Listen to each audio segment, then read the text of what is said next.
Oscar here. Today we're going to be reacting to the undeniably canon FNAF timeline. As the series is finally complete, a few days ago, the Oof Troop released the final episode. Now, y'all may be thinking, hey, why didn't you react to this sooner? I don't want to wait. I like to wait till the series is complete to watch it, because y'all know I watched Greylock recently. Go check out Oscar134UR for the stream. Go check out me, twitch.tv/Oscar134UR. Now, I am not currently streaming. I am recording this because why not? And you could obviously we have my little buddy here. One that's okay, yeah, he's just there. I'm moving him around for some reason. So without further ado, let's get right into this, shall we?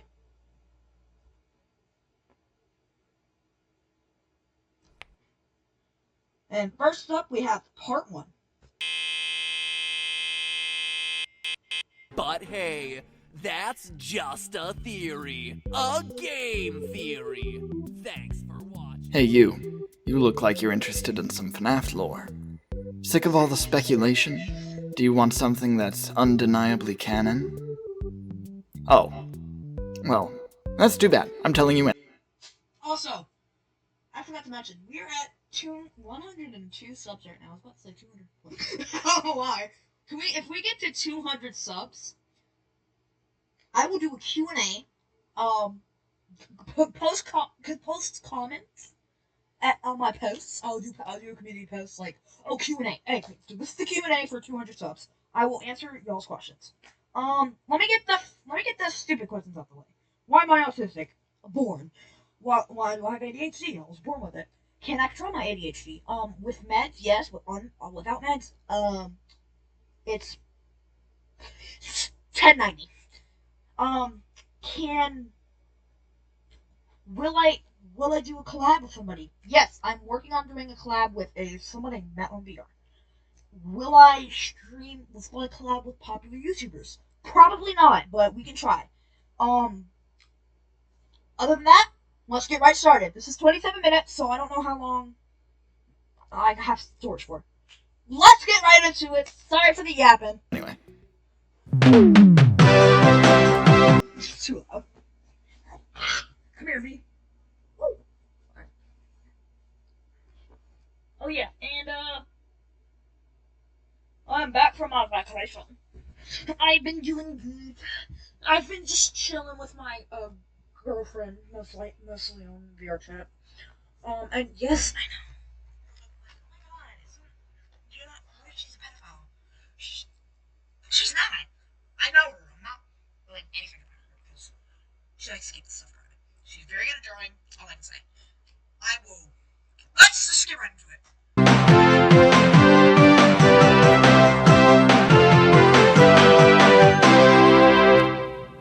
The year was 1983, January to be exact.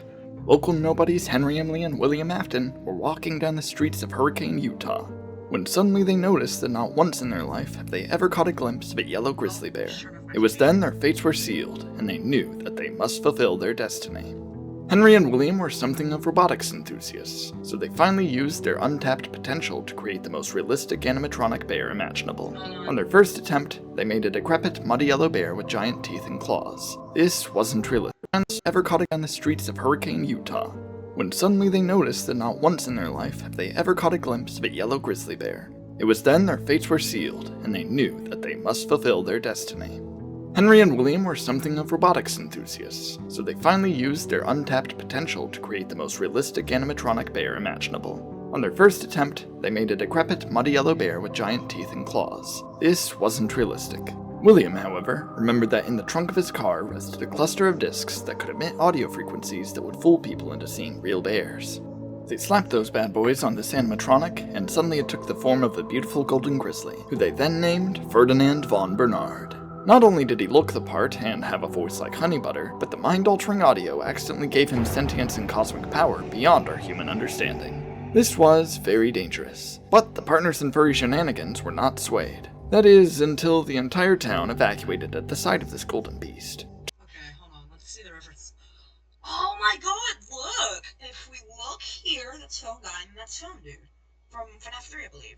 We got Steve, we got Scott Coffin, his profile picture, and then we got... I don't know who that is.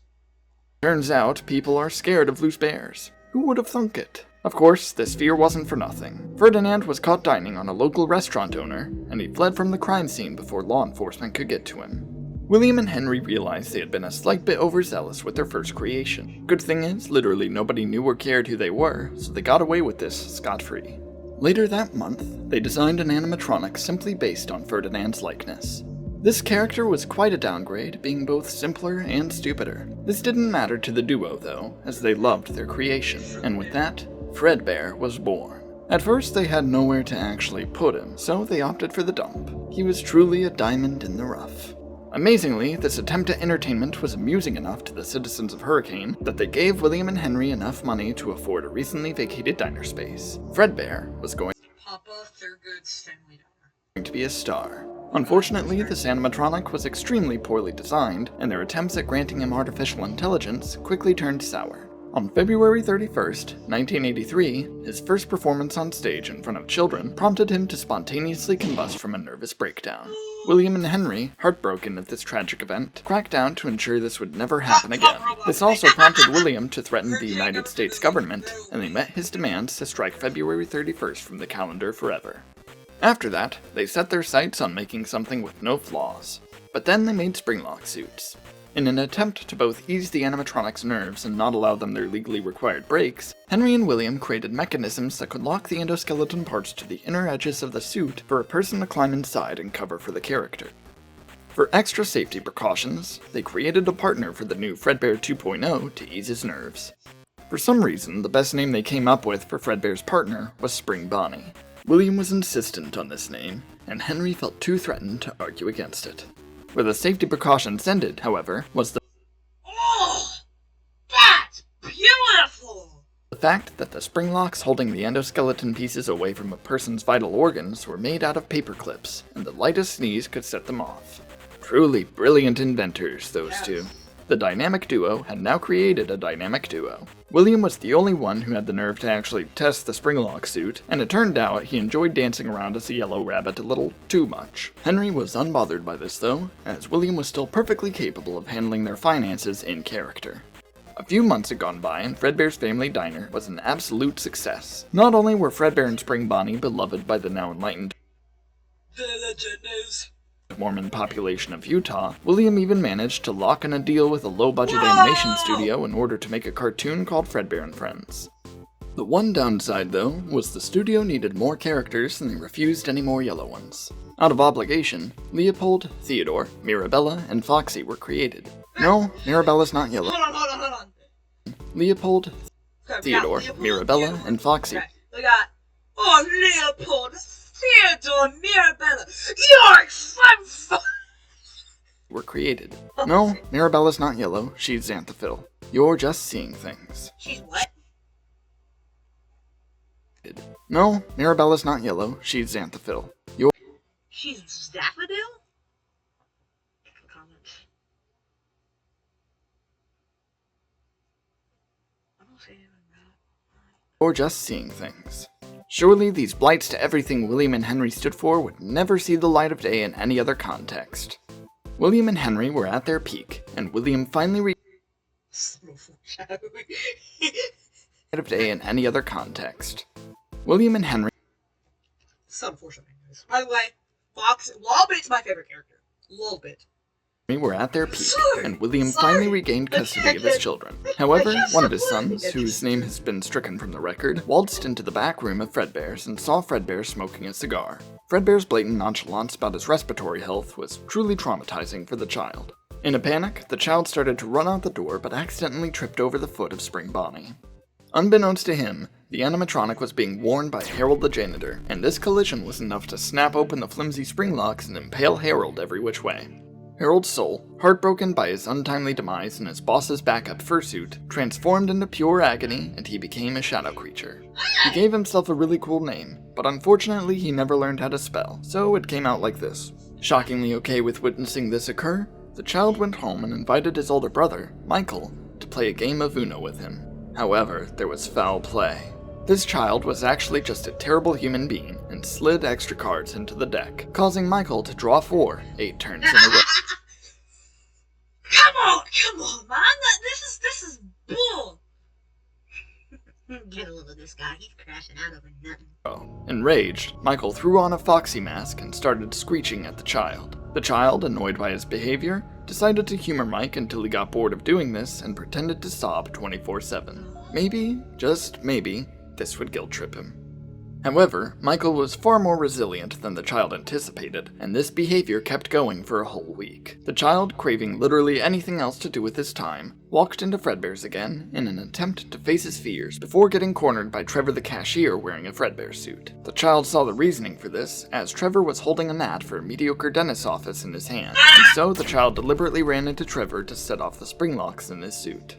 Trevor's spirit, a bit relieved by the matter in all honesty, turned into a more chill shadow creature that just kinda walked around convincing people to join his conga line. The child returned home, completely okay with the fact he just killed a man, and told his Fredbear plushie everything he did.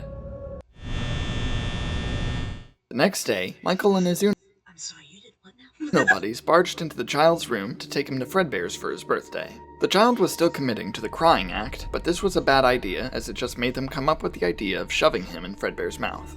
So, that's exactly what they did. They mockingly told the child to give Fredbear a big kiss, which the animatronic took immediate notice of. This was a very dangerous situation for his career, so without thinking, Fredbear clamped down his jaw on the child's skull. This terrified Michael and his friends for about 5 seconds, until the child hopped out of it unscathed. Turns out, William and Henry gave the animatronics rubber teeth. Great safety feature. The child was livid and threatened to do the job again. Mike didn't really know what this meant, but it sounded scary enough for his buddy Jeremy Fitzgerald II to knock the child unconscious with a chair. This only distressed Michael more, so he rushed the child to the hospital where he was diagnosed with a mild concussion. When the child awoke, he looked at Michael and told him that he never existed. When Michael asked what that was supposed to mean, the child fused with him and turned a little bit paler. This was just a very bad day for Michael. Fused with him and turned a little bit never existed. When Michael asked what that was supposed to mean, the child fused with him and turned a little bit paler. This was just a very bad day for Michael. When he went to tell William about it. Yes, guys, this is real. I did it once to somebody, and I did it once. No, people did it to me, and that's why I'm so white. William had no clue what he meant by little brother. He told Mike to stop making up stories, trash that disrespectful mask, and take up engineering. This sounded good enough for him, so that's what he did.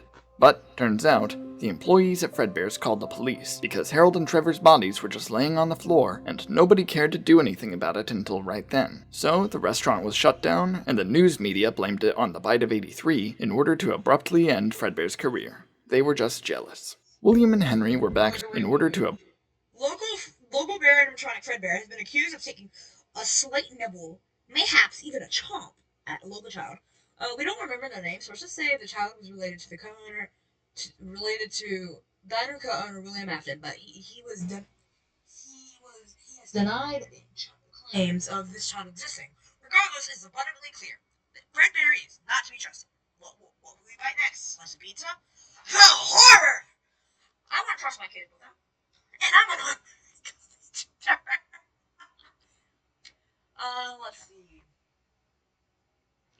I wonder if we break the clocks too well.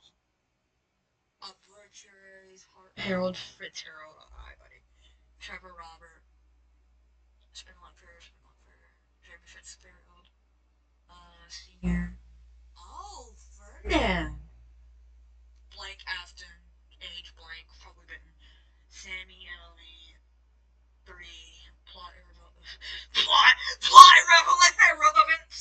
Nonetheless, the good folks here at the Hurricane Screamer have bribed the police department to execute Fredbear. This is going to be there. If my neighbor Susan is reading this, could you please bring me some of your delicious meatloaf jello?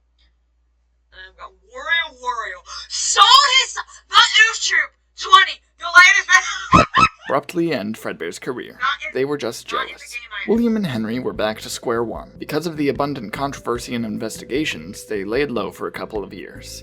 But in 1985, they finally opened a new location. With the amount of money they had earned from Fredbear's, they were luckily capable of buying out a new restaurant space with ease. Unfortunately, Fredbear was publicly executed 2 years prior. So, William and Henry did the unthinkable. They made animatronics of the cartoon characters they had made out of reluctant necessity. Leopold was their immediate decision for the new mascot, as he was actually a bear. He wasn't golden, but he would do. But that name didn't exactly resonate with the public, so after 5 seconds of brainstorming, they renamed him Freddy Fazbear. The initial plan was for him to be partnered with Spring Bonnie, but William refused to work with any type of grizzly that wasn't golden. So, Henry opted to rebrand Theodore to simply Bonnie, and that worked well enough.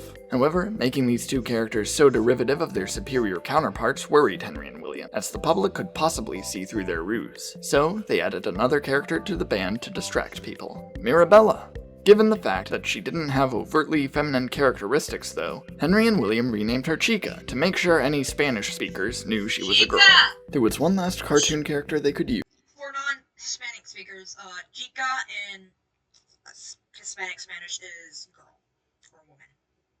Being Foxy the Pirate. This was a gimmick that the Fredbear and Friends show added to drive up ratings. Henry was fine with the concept, but William hated it. For the time being, the partners settled on shoving him in the corner of the building, far away from the three they actually tolerated. After opening the location, however, the two quickly realized that children didn't actually care about the 3 stage performers. Something about theming being more interesting. As more and more children flocked around Foxy's Pirate Cove, William immediately ran up and kicked the poor animatronic in the kneecaps. This put him out of order for the time being, and William tore him up after closing to ensure it would stay that way. Somehow this didn't scare anyone away, and everyone just immediately piled back over to watch Freddy sing about bullfighting. Henry and William were truly living the life. They lost their beloved golden animals, sure, but they were still happy. That is, until one fateful day. Hey, can I borrow $5? Yeah, sure.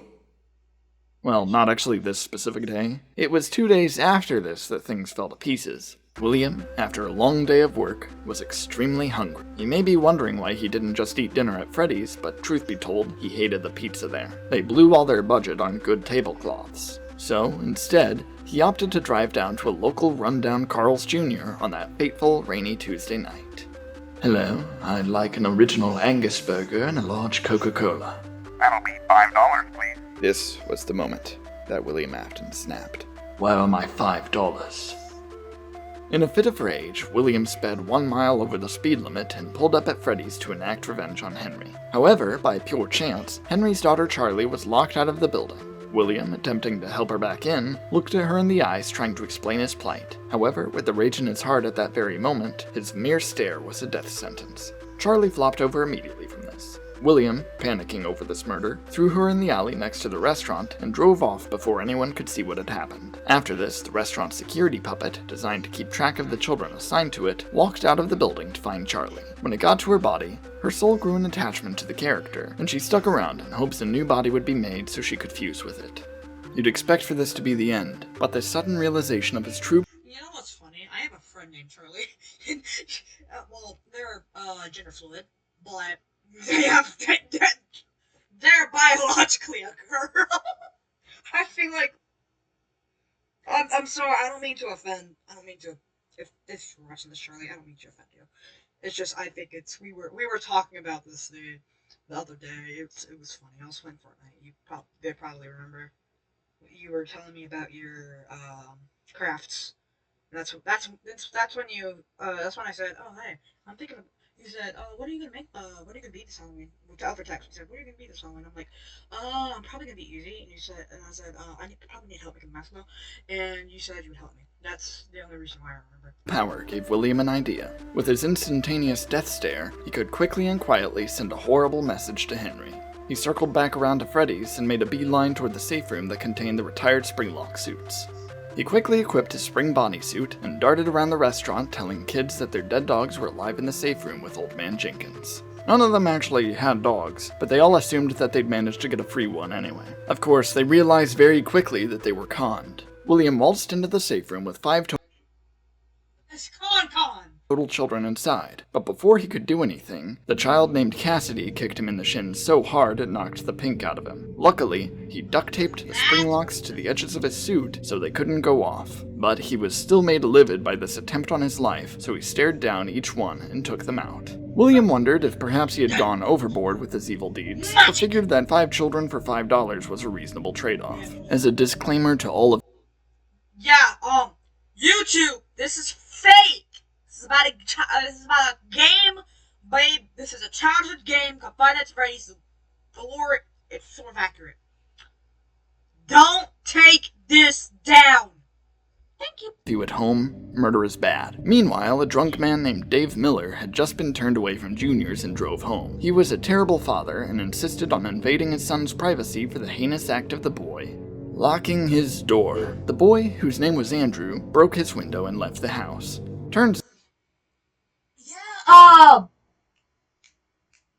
one you should not have killed. out, Trevor the cashier, at this point dubbing himself Shadow Freddy, convinced Andrew to participate in his conga line to Freddy's. Unfortunately, Shadow Freddy's favorite spot to wrap up his conga lines was the safe room, and the two just so happened to come in as William finished stuffing 4 of the children into the animatronic suits. William, surprised by his sudden extra child, accidentally gave him the death stare, and now he was left with an extra body to stuff. And to make things more inconvenient, there weren't any more characters to pick from. This, however, is when he realized that he could just stuff both Cassidy and Andrew into the Fredbear suit.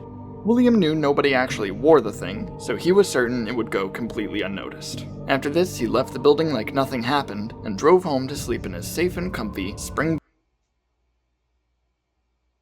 Bonnie pajama suit. It was getting to be an obsession. After this point, Henry was very obviously devastated. However, he had no idea who actually did it.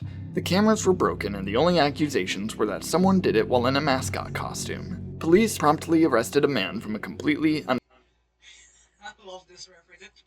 unrelated pizzeria. Fortunately, Freddy's didn't get shut down for this, and Henry attempted to keep things going for a while.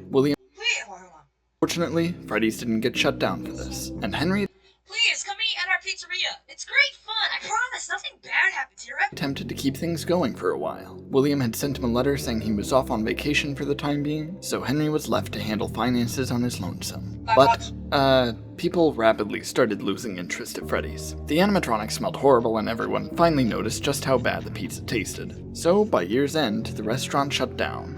The pizza was so bad we closed Henry it. decided to take a break from it all, and when William returned from vacation, he realized he could seize this opportunity and make a pizzeria with complete creative control. His daughter, Elizabeth, served this opportunity and make a pizzeria That's not circus, baby. with complete creative Matter of fact, that's the...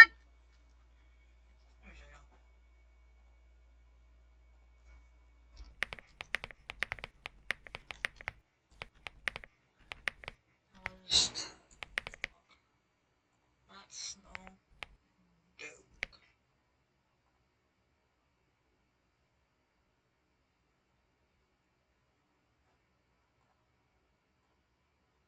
This guy!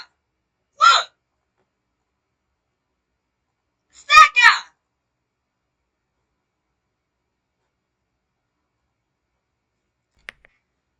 control. His daughter, Elizabeth, served as the perfect muse, and he proceeded to make an animatronic that looked nothing like her. He named it Circus Baby. Don't ask why, it's not elaborated on. However, after telling Elizabeth all about this animatronic, he suddenly got the idea to use Baby for a different purpose than simple entertainment. William had recently noticed the animatronics from the closed Freddy's location acting strange, and upon further investigation, he discovered a substance that he called Remnant. His new idea entailed having Baby and a new set of animatronics themed Okay.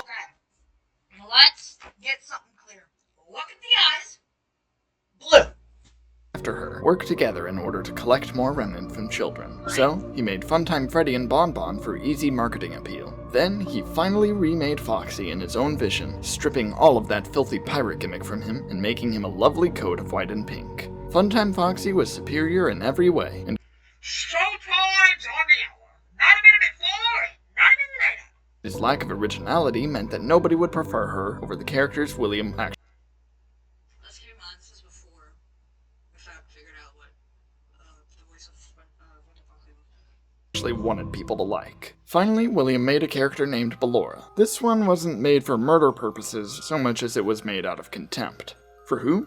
His ex-wife, Eleanor Schmidt. He craved to make an animatronic that was better at ballet than her. She was an accountant, so this was easy. However, upon coming to William's house to pick up Elizabeth for a week, Eleanor saw what he was building.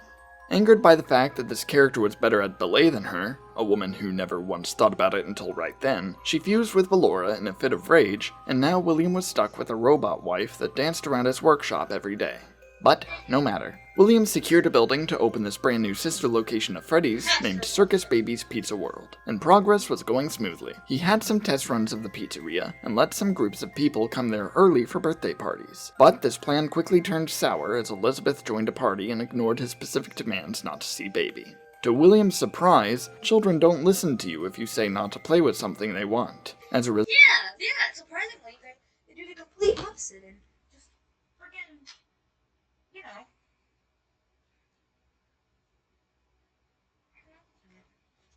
Baby's murder equipment activated as soon as Elizabeth was alone. William instantly shut down development on the restaurant. He was very distraught over this, which maybe he should have considered before trying to murder more children. Despite the local population being completely confused by this sudden turn of events, William blamed it on gas leaks and never spoke of it, and instead went back to Henry for them to start work on a new Freddy's location. For a while, they planned on just fixing up the old animatronics from the previous location and scrubbing them down to fix the odor problem. However, William caught sight of Foxy and formed a new idea in his head out of pure hatred. He told Henry his idea for the new design philosophy of the animatronics he had in mind. He introduced a newfangled plastic finish, flashy Okay. So, I keep forgetting that Five Nights at Freddy's 2 is a prequel to... Not a sequel, a prequel to Five Nights at Freddy's. makeup, and to top it all off, William unleashed his newfound obsession with prefixes and dubbed them toy animatronics. In order to They look like they're made of plastic, so it kind of does make sense. further justify this decision, he also proposed bringing back the security puppet character as just a normal marionette, and finally created the hero of this universe, Balloon Boy. Getting all of that out of the way, William went straight to explaining to Henry why Foxy needed to be white and pink. And with that, the new face of Freddy's was underway. The location opened in 1987 with a lot of good press, and people were flocking to it. Why did they put so much trust in this new location? Simple. Henry and William advertised that there would no longer be terrible pizza. This is because they got rid of the kitchen. This restaurant had no food. You'd think this would be a problem, but kids Give me a second, guys.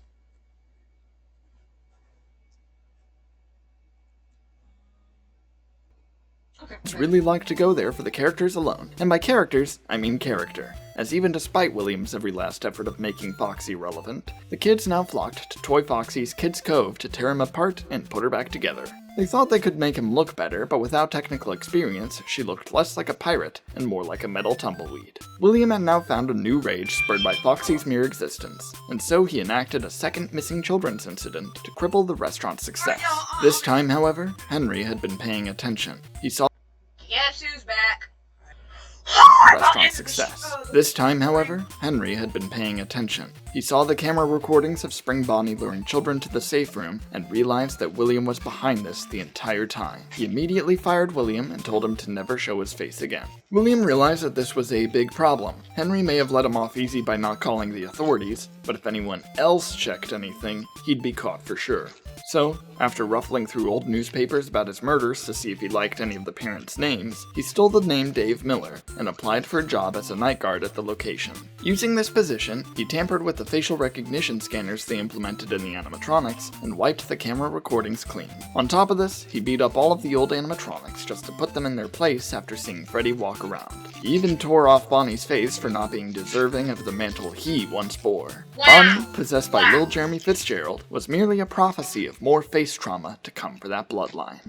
After getting done with that, William could have sworn he saw the puppet floating around whispering to everything it could see. This made him wonder if this was actually Charlie, but he didn't care enough to check, so he left it alone. The new set of children, though? William hadn't bothered actually stuffing them anywhere, so the puppet guided them to select new vessels of their own. Instead of individual characters like it was expecting, though, all of them voluntarily possessed Balloon Boy just because it was mildly amusing. William, still presenting as Dave, tried to maintain a job as a day shift guard after this, but was quickly fired for having bad bad vibes. Also, he kept going into the parts and service room to kick the old foxy animatronic in the shins. Now that the night guard position was open, one of Michael Afton's old Uno buddies applied for the job, Jeremy Fitzgerald II. He was actually pretty decent at it, but it got extremely stressful because Balloon Boy staged a coup against him with the other animatronics. So, once the week was over, he transferred over to the day shift position. Balloon Boy wasn't going to let Jeremy get away free though, and proceeded to publicly attack him and bite out his frontal lobe. Wow. That face trauma prophecy came true quickly. But hey, don't worry, it grew back within a month. But this incident, dubbed the Bite of 87, was enough to finally get the establishment closed. On the night after this attack, they needed a guard to make sure Balloon Boy didn't escape. Instead of behaving though, local menace Fritz Smith tampered with all the animatronics and made them extremely aggressive just because he thought it'd be funny. Company higher-ups didn't appreciate this and quickly took care of the problem. Thus, 1987.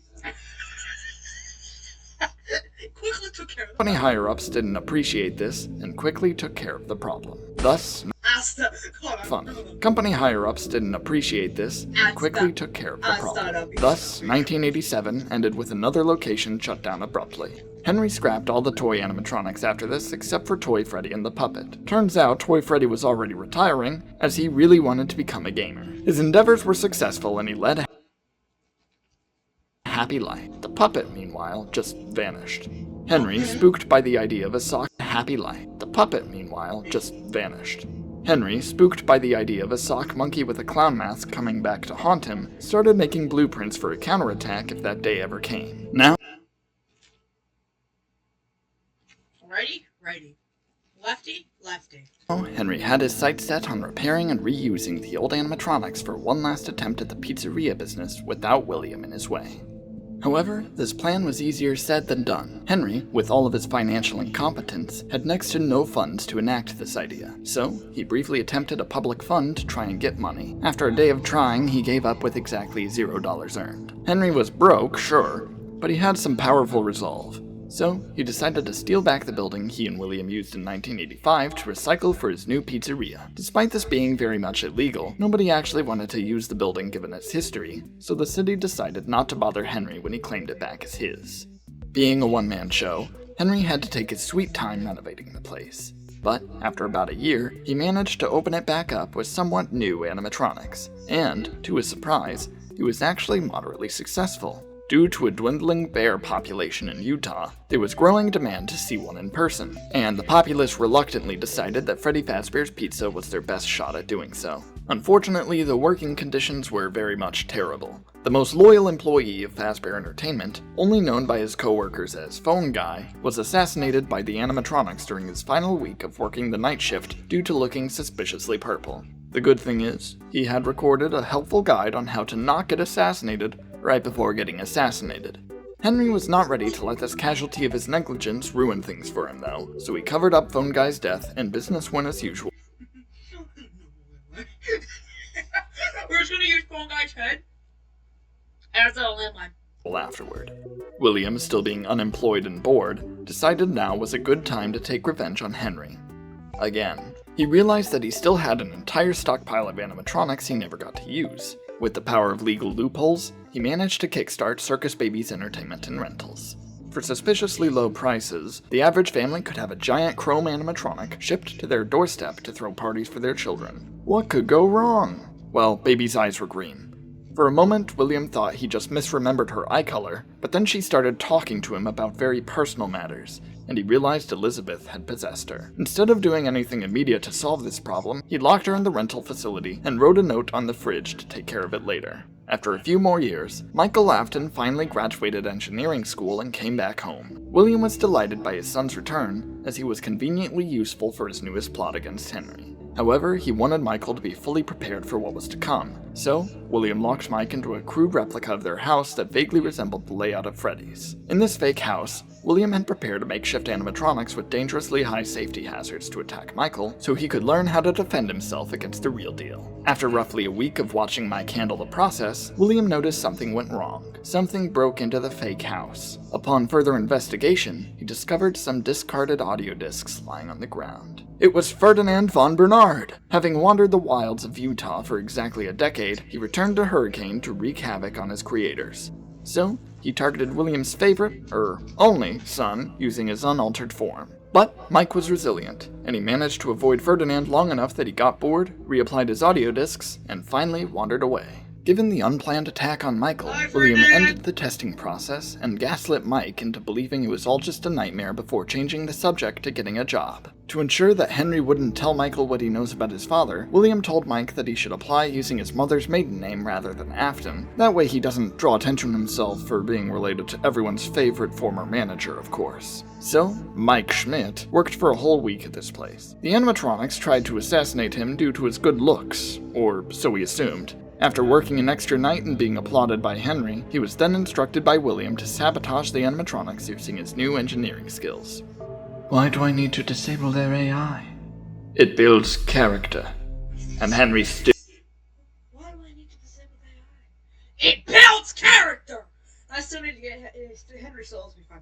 He owes me $5. Michael wasn't buying this, so he decided to do the exact opposite and crank them all up to the maximum setting to challenge himself for the end of his week. But due to the animatronic scent rubbing off on him, Henry fired him for body odor and inadvertently caused a personal grudge. Before leaving, Mike snuck into the back and disabled all of the animatronic systems to spite Henry. Now that the animatronics didn't work, everyone stopped caring about Freddy's again. Henry's profits plummeted, and he was ultimately forced to shut the place down by the end of 1993. After hearing this news, William was ecstatic. He began marketing the Circus Baby rental service even harder, and proceeded to begin his final plan. William had needed Freddy's closed for more reasons than just spite. The Fun Times Remnant collection was not working as frequently as he hoped, and if he wanted to understand the substance at all, he needed more of it quickly. So, he made sure he had free reign to tear apart the animatronics to harvest their remnant and leave.